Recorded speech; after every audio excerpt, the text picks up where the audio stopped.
Hola, hola. Gracias por estar acompañándonos nuevamente en un nuevo programa de Develando las Escrituras.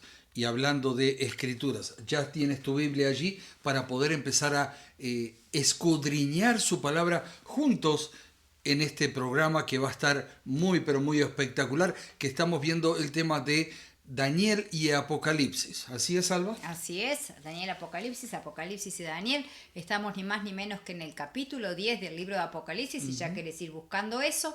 Pero mientras tanto, mientras vas por tu Biblia y demás, te vamos recordando las formas que tenés para comunicarte con nosotros. Podés encontrarnos o buscarnos en Facebook, también en YouTube.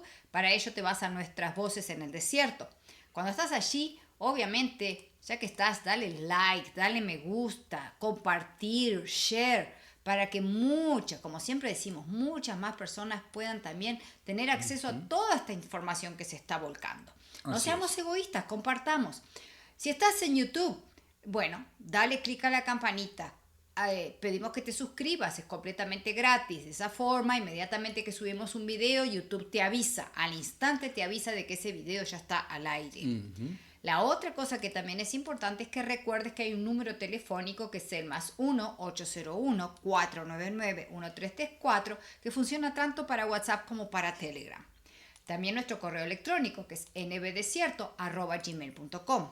Este programa no solo lo podés ver, sino que también lo podés escuchar a través de Radio Messer, tu radio favorita. Podés bajar la aplicación de Radio Messer o podés irte a Google a www.radiomesser.com y allí también podés encontrar la página de Radio Messer y de esa forma no solo la podés escuchar, sino que también te podés comunicar con nosotros en un pequeño recuadro que dice que nos podés contactar. Así es. ¿Para qué todo esto? Para que si te ha quedado alguna duda de programas pasados, bueno, con muchísimo gusto entonces podamos o explicártela o decirte en qué programa está, que lo puedas volver a ver, o si de repente querés tener una Biblia, escribinos también y con muchísimo gusto te haremos llegar una Biblia donde quiera que te encuentres, completamente gratis. ¿Ok? Así es. Acá no hay trucos ni que después que me dicen que es gratis pero después me mandan un recibo de pago. No, señor. Es No. completamente gratis. Nosotros asumimos el costo. Y no importa en qué parte del mundo te encuentres. No, Así si que, lo que querés es aprender de la palabra de Dios, si querés tener tu propia Biblia, estés en la China, estés en el Congo, estés donde estés, allá te la enviamos. así es. Y Alba, antes de empezar a estudiar su palabra, ¿qué te parece si oramos? Por ¿Sí? supuesto. Vamos a orar. Te pedimos que nos acompañes. Bendito Padre que está en los cielos, gracias le damos por habernos acompañado en cada una de las actividades de lo que va de este día o si está comenzando el día en este momento, Padre. Gracias nuevamente por su guía, su protección y Padre en forma muy pero muy especial. Que sea usted quien venga a enseñarnos hoy y que nos ayude a poder entender este libro que quizás para muchos es difícil, que es complicado, pero Padre sabemos que con su dirección vamos a entender cada palabra, cada detalle y que hoy día lo podemos comprobar también con la historia. Así es. Gracias Padre por todo lo que usted hace por nosotros y denos entendimiento en este momento. Amén. En su nombre, amén, Amén, amén, amén y amén. amén. Bueno, vamos a hacer una pequeña introducción, como hacemos en cada programa, para poder ubicarnos y a partir de allí entonces zarpar en este estudio tan interesante que nos va llevando a puertos realmente seguros. Capítulo 10 del libro de Apocalipsis. Vámonos allí y estábamos viendo algo que es muy, pero muy, muy, pero muy interesante. Estábamos en el versículo 9. Entonces dice que fue al ángel diciéndole que le diese, mejor dicho, vamos al 8. Dice, la voz que oí del cielo habló otra vez conmigo y me dijo, ve y toma el librito que está abierto en la mano del ángel que está en pie sobre el mar y sobre la tierra. Y vimos que este ángel era ni más ni menos que nuestro Señor Jesucristo. No es porque Jesús sea un ángel, sino que cuando vemos la descripción que hace Juan, coincide exactamente con la misma descripción que hace de él en el capítulo 1 y en el capítulo 3 de Apocalipsis y en otros capítulos también. Entonces, y tiene dominio sobre la tierra, por eso tiene un pie sobre la tierra, y tiene dominio sobre el mar, dice, también tiene un pie sobre el mar. ¿Qué quiere decir esto? Que tiene dominio sobre todo el planeta, ¿ok? Entonces, dice, y fui al ángel, dice Juan, diciéndole que me diese el librito, y él me dijo, toma y cómelo, y te amargará el vientre, pero en tu boca será dulce como la miel. El programa pasado, una de las cosas que habíamos estado haciendo era justamente ver cómo se había dado un momento específico de la profecía dentro de los 2300 tardes y mañanas, en el cual habíamos arribado a la fecha de 1844, que fue ni más ni menos la predicación con fuerza de la segunda venida de Cristo, porque entendieron que ese era el evento que se iba a cumplir en ese momento. La segunda venida de Cristo la entendieron como que era la purificación del santuario, entendiendo por la tierra como ese santuario, y entonces esa predicación por parte de los mileritas que abarcó mucho, pero mucho territorio y mucha gente. Pero vimos también de que ocurrió un evento después de esto, y fue que Cristo no vino. Cristo no vino. Pero ¿qué te parece si a partir de ahora seguimos con la lectura del último versículo de Apocalipsis 10? ¿Te parece bien? Capítulo 10, versículo 11. Y allí dice, y él me dijo, es necesario que profetices otra vez sobre muchos pueblos, naciones, lenguas y reyes. Interesante, ¿no? Y así ocurrió. ¿Ok? El pequeño grupo que quedó después de este gran chasco, como tú estabas hablando, ¿sí? Como fue conocido ese evento, volvió a reunirse con el objetivo de aprender más de la palabra, más de la profecía. Y Dios, cuando este deseo es sincero, de corazón, nunca deja sin respuesta al alma que lo tiene. Y con ellos no fue la excepción. Pero antes de continuar con esto, quiero puntualizar una cosa. A ver. Vamos a ver. Dios es un Dios de detalles, un Dios que nada lo deja así al azar o por casualidad. Pues aún está, o sea, mejor dicho, aún esta gran decepción había sido profetizada antes. Correcto. Esa tristeza que ellos sufrieron porque Cristo no vino y demás, estaba profetizada aquí. Como lo habíamos leído, versículos 9 y 10. Vamos a leerlo de vuelta para refrescar un poco más la mente del programa anterior. Y fui al ángel diciéndole que me diese el librito. Y él me dijo, toma y cómelo, y te amargará el vientre, pero en tu boca será dulce como la miel. Entonces tomé el librito de la mano del ángel y lo comí, y era dulce en mi boca como la miel, pero cuando lo hube comido, amargó mi vientre. Ahí está justamente. Clarito. No siguió dulce. No siguió dulce siempre. Si hubiera seguido dulce siempre, Cristo hubiera venido, lo que ellos profetizaban estaba correcto. Así es. O sea, la fecha estaba correcta, el evento era lo que estaba eequivocado.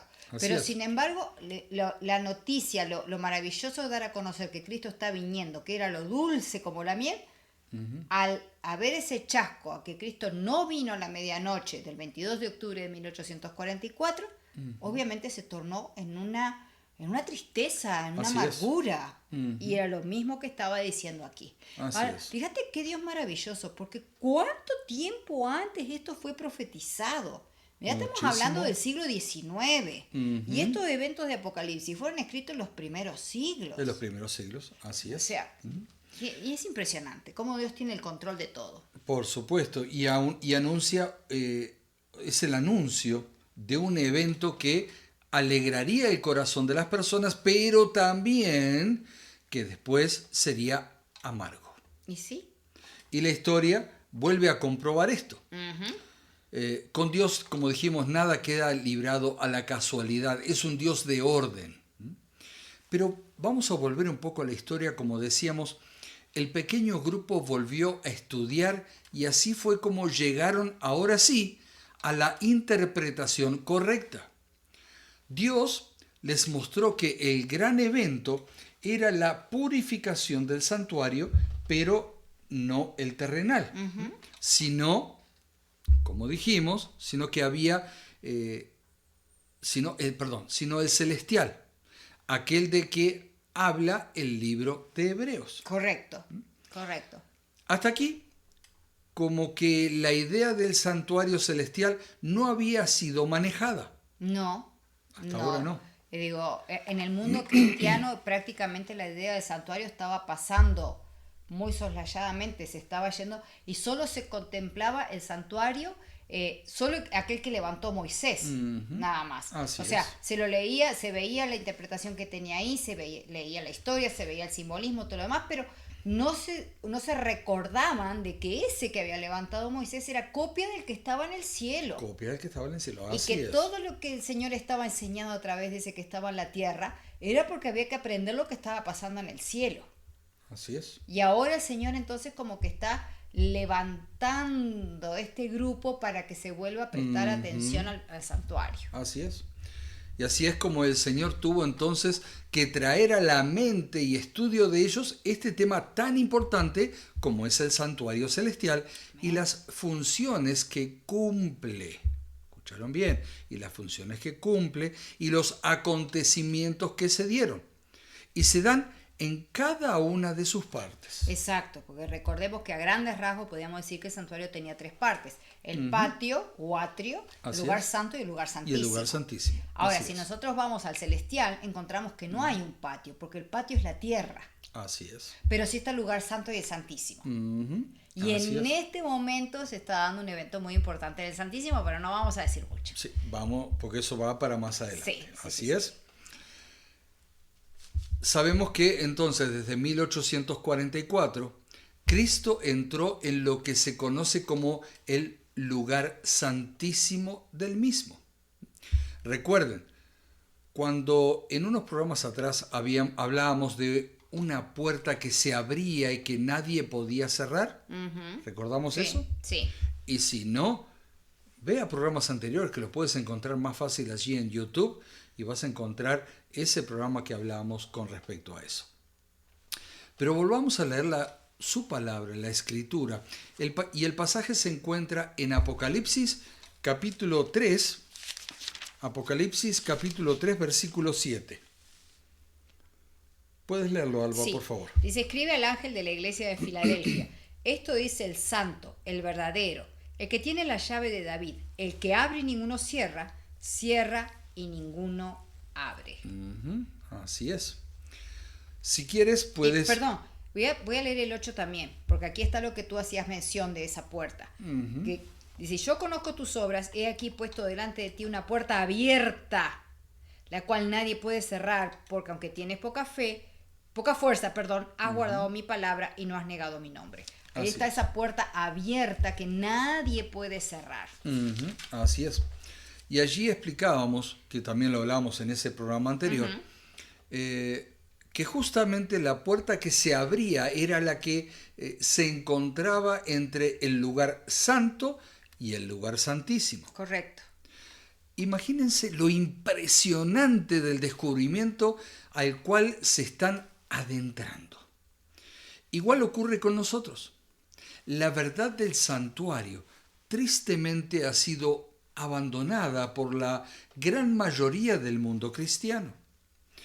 En buena hora sería que la cristiandad toda, escucharon bien, toda, pudiera comprender la importancia y el valor de este tema, ¿sí?, dentro del desenlace del gran conflicto en el que estamos inmersos. Así es, Daniel. Tristemente, digo, tú no ves en internet ni en ningún lado gente que predique acerca del santuario, gente que predique acerca de los acontecimientos que se están dando en el santuario celestial en este momento, ni que lleven a estudios profundos del santuario terrenal para poder ver en una perspectiva mejor los distintos acontecimientos que se han dado en el santuario celestial, lo que representan para nosotros en este momento. Es más, si estuviésemos más conscientes de lo que está pasando en el santuario celestial en este momento, la vida de muchos que se dicen cristianos tendría un cambio radical. Radical, así es. Por eso te instamos a que vayas a los primeros libros de la Biblia y te comiences a familiarizar con el santuario terrenal. Así lo podés estudiar un poquito mejor. O busca imágenes que podés encontrar También en internet que explican cuáles eran los lugares y cuál era su nombre Pero y eso qué no se hacía. sustituye la lectura de la Biblia. Por supuesto. Complementa. Es un complemento. Busca la imagen y ve allí a las escrituras y busca allí y ve parte por parte y qué se hacía en cada parte también. Exacto. Por eso allí vas a encontrar los compartimientos y las funciones que allí se llevaban a cabo para que puedas familiarizarte con lo que está aconteciendo actualmente en el celestial. Por eso, es de vital importancia que tú lo hagas. Uh-huh. Estamos viviendo ahora lo que se conoce como el día de la expiación. Sí, ni más ni menos. Sí, señor.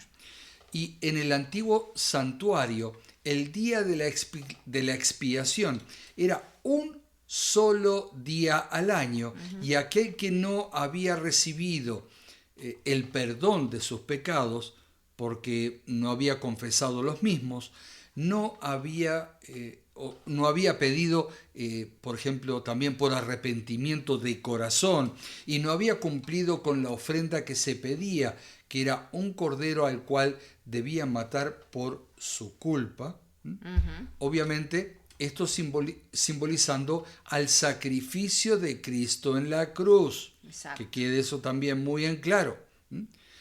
Porque, vamos a decir, al no quedar limpio, ya no podía vivir en el lugar que vivía en el campamento, sino que pasaría a ser excluido del mismo. Uh-huh. Igualmente hoy. Sí, igualmente hoy. Si no nos arrepentimos con dolor en nuestro corazón por haberle fallado a Cristo, a la persona que nos amó y nos ama tanto que llegó a dar su vida por nosotros, también quedaremos fuera del campamento. Uh-huh. O sea, no entraremos a la ciudad celestial. Correcto. Qué pérdida tan grande, qué momento tan triste va a ser que hayas luchado y te quedes en el camino. Exacto. Fíjate que esto que tú estabas mencionando, Daniel, es muy importante respecto al día de la expiación. El hecho de que durante todo el año, obviamente, el pueblo de Israel tenía sus altos y sus bajos, uh-huh. ¿Correcto? Así es. Pero, y mira otra cosa importante, estaba puesto el santuario y alrededor del santuario estaban ubicadas las 12 tribus de Israel. Uh-huh. Tenían todo su campamento alrededor del santuario. El santuario era el centro. ¿Por qué? Porque ahí era donde Dios venía a morar con ellos. Entonces, todo giraba en torno al santuario y a la presencia de Dios. Pero, como te decía, había gente que pecaba, pero para eso llevaban el corderito, se arrepentían de corazón, se daban uh-huh. cuenta que le habían fallado a Dios, llevaban el corderito que representaba al cordero que iba a ser inmolado por el pecado del mundo, y esto se daba todos los días con las distintas personas que iba llegando. El sacerdote uh-huh. Le daba el cuchillo al que había cometido el pecado, tenía que degollar a ese animalito, se juntaba en un tazón esa sangre, se la llevaba adentro, se rociaba la cortina que estaba entre el lugar santo y el santísimo. Uh-huh. Pero 364 días se llevaba a cabo esta función. Así es. De mañana, de tarde, uh-huh. se estaba constantemente. Entonces tú imagínate la carga, por así decirlo, de sangre que había sobre esa cortina, que estaba representando la carga de pecado que tenía el pueblo. Uh-huh. Entonces, llegaba un día, que justamente es el día de la expiación, en el cual se tenía que limpiar todo eso. Uh-huh. Simbólicamente, al limpiar la cortina, se limpiaba el campamento de todo pecado. Uh-huh. Pero si encontraban a uno, que no, para ese día no había hecho la preparación necesaria, y fíjate que ese día no se trabajaba, no se hacía ninguna cosa, sino que se estaba en completa comunión con Dios, en una actitud de arrepentimiento, de pedir perdón y uh-huh. todas esas cosas. Si se encontraba esa persona que llegaba el día de la expiación y él no había hecho provisión, no había confesado a Dios sus pecados, no había pedido perdón, no había llevado la ofrenda, uh-huh. pasaba el día de la expiación y esa persona era sacada del campamento.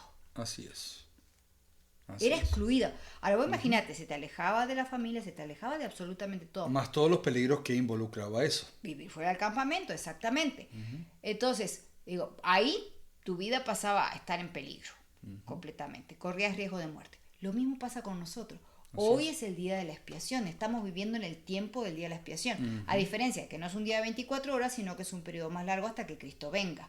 Uh-huh. Entonces, si hoy no hacemos provisión, si hoy no nos arrepentimos, si hoy no arreglamos nuestras cuentas con Dios, cuando Cristo venga, Estamos perdidos. Exacto, no vamos a quedar dentro del campamento, no vamos a poder ir a vivir con Él por la eternidad, quedamos afuera. Y los que quedan afuera terminaban con la posibilidad de la muerte, en este caso la muerte eterna. Así es. Por eso, y refrescando un poquito la mente, Alba, necesitamos recordar que allí no entraría nada que estuviera manchado con pecado. No. Nada sucio puede estar delante de la presencia de un Dios puro y santo. Exacto.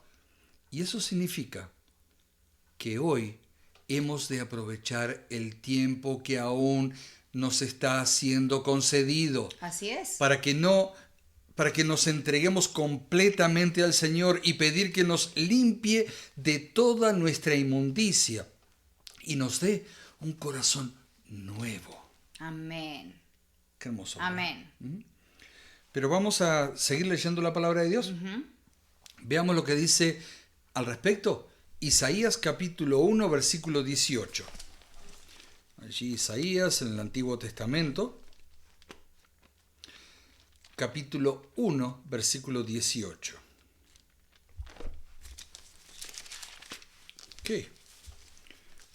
Allí nos dice: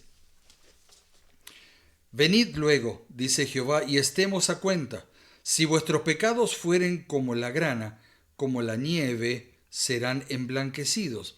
Si fueren rojos como el carmesí, vendrán a ser como blanca lana. Qué lindo lo que el Señor quiere hacer con nosotros, ¿no? Maravilloso. Lavarnos de todos nuestros pecados. O sea, no hay necesidad.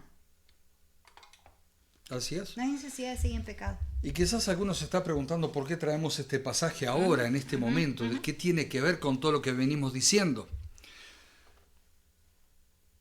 Pues alguien puede estar razonando que puede hacer esto o aquello para ser limpio a los ojos de Dios, pero la Biblia es muy clara. Y no solo en este pasaje, sino en muchos otros, ¿sí? Que no podemos hacer nada para con nosotros mismos, sino que aún para arrepentirnos necesitamos hacer algo. Precisamos a Dios. Exacto. Necesitamos acercarnos a Dios, estar en comunión con Él diaria, constante. Fíjate que Dios dice que hace en nosotros tanto el querer como el hacer según su buena voluntad. Y aún el arrepentimiento que nosotros necesitamos proviene de Dios. O sea, lo único que nosotros podemos hacer es reconocer que nos equivocamos, que pecamos, que le fallamos al Hijo de Dios. Aquel que, como tú muy bien dijiste, nos amó y nos ama tanto. Por supuesto. Y le fallamos. O sea, no es que forma dio su vida por nosotros, ¿qué más queremos? No es forma de pagarle, fallándole. No es forma de pagarle. Entonces, ¿qué pasa? Cuando nosotros vamos a Dios y le decimos, mire Señor, me equivoqué. Inmediatamente Él pone justamente ese sentimiento que es el arrepentimiento en nosotros. Así es. Él pone eso. ¿Y por qué es importante todo esto? Porque el versículo que tú traías a colación, Daniel, de Isaías 1:18, dice, venid luego, dice Jehová. Sí, no lo dice quien escribió el libro u otra persona. Dice Jehová. Y Jehová es el que te dice, si tus pecados son como la grana, como la nieve serán emblanquecidos. O sea, yo soy el que puede hacer eso. No lo puedes hacer tú por ninguna obra, ni aunque des las ofrendas más grandes, ni que subas al monte Everest de rodillas, no. Y eso fue lo que justamente se dio cuenta, ni más ni menos que Lutero, cuando estaba subiendo aquellas escalinatas. Las escalinatas, ahí ¿verdad? se dio cuenta. Que el Señor le pone justamente en su mente, el justo por la fe vivirá. ¿Por qué? Por la fe en Cristo, por la fe, el sacrificio que Cristo hizo. No el sacrificio que hagamos nosotros, físicos, de flagelarte, etcétera. Nada, ni que dejes de comer esto, ni que comas lo otro, ni que tomes, ni que dejes de tomar, no. Lo que importa aquí, lo único que limpia nuestros pecados es creer en que la sangre de Cristo derramada en la cruz me limpia de mis pecados. Eso se llama ser justificados por fe. Por fe. Así es. Y eso fue la gran vislumbre que tuvo Lutero, ¿verdad? Por eso también, Alba, ningún sacrificio ni ofrenda que querramos darle al Señor, como para congraciarnos con Él es válida. Y eso es bueno recalcarlo, porque desgraciadamente estamos en una sociedad en la que cree que podemos hacer cosas para llenarle el ojo a Dios. Así es. No. Y de esa forma vamos a estar limpios, sin pecado y está todo arreglado. No. Todo está manchado de pecado. Todo lo que sale de nuestras manos, además, cuando nosotros nos proponemos por voluntad propia hacer los cambios, estos son exteriores. Es algo externo.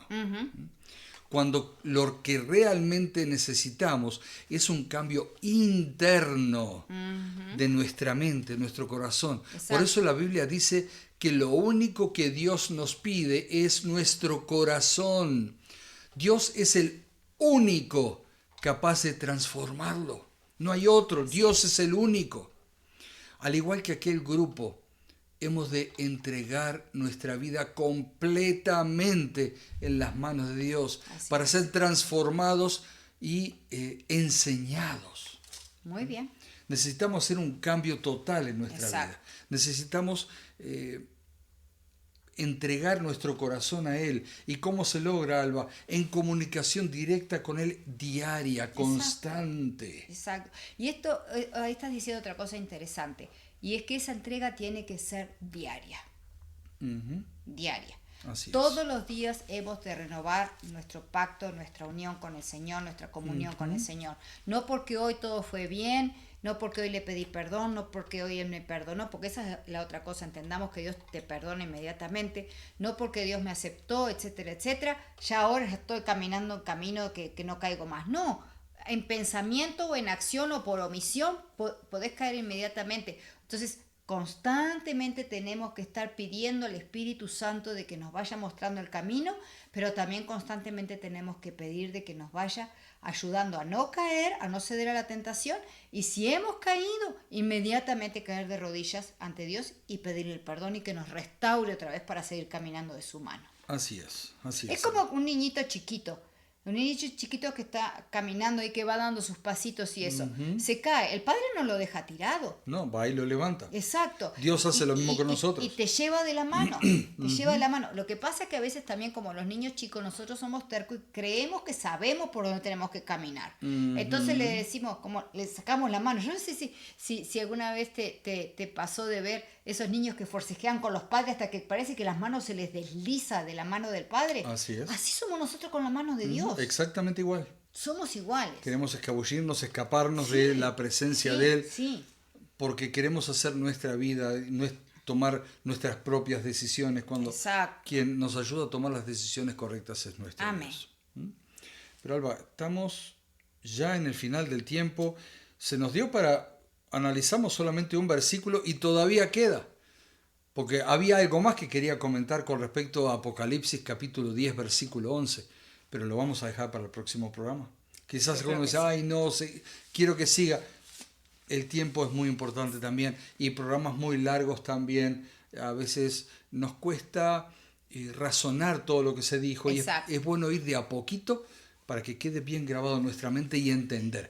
Y si te quedó alguna duda, tienes alguna pregunta, por favor, comunícate con nosotros. Envíanos un mensaje. No quieres hacerlo público, mándanos un correo electrónico, un mensaje de WhatsApp o Telegram que fueron apareciendo en el programa. Y si no, ve a nuestra página de radiomeser.com, búscalo allí, www.radiomeser.com, todo junto allí, y vas a poder enviar mensajes y ver toda nuestra programación también. Exactamente. Simplemente antes de irnos y antes de hacer la oración, recordemos que estamos en un momento muy, pero muy particular de nuestra historia, en el llamado Día de la Expiación. Hoy es el momento de arreglar nuestras cuentas con Dios. No dejes pasar este día, no dejes pasar una hora siquiera de este día antes de arreglar las cuentas con nuestro Dios. Porque también es real que no sabemos cuándo seremos llamados al descanso. Y qué mejor hacerlo que habiendo tenido todas nuestras cuentas arregladitas con el Señor y con nuestro prójimo. Así es. ¿Oramos, Daniel? ¿Te parece? Así es. Bendito Padre que está en el cielo, gracias le damos por habernos permitido escudriñar su palabra. Permita, Padre, que todo lo que hemos analizado y estudiado hoy podamos ponerlo en práctica en nuestras vidas y darnos cuenta en qué momento estamos viviendo hoy. Sí, Señor. Y que, Señor, sabemos que el tiempo es corto. Sí. Sabemos que usted viene pronto. Sí, Señor. Y, Señor, necesitamos que usted esté junto a nosotros guiándonos por el buen camino para poder alcanzar la victoria. Amén. Señor, que podamos estirarnos lo más posible para poder alcanzar esa meta. Amén. Y Padre, gracias nuevamente por habernos enseñado hoy. Sí, Señor. En su nombre, amén, Amén, amén, amén, amén. Gracias por haber estado estos minutos con nosotros. Te instamos a que compartas este programa y que nos vuelvas a sintonizar, Dios mediante, el próximo jueves a la misma hora. Así es. Muchas bendiciones para todos. Recuerda, te esperamos.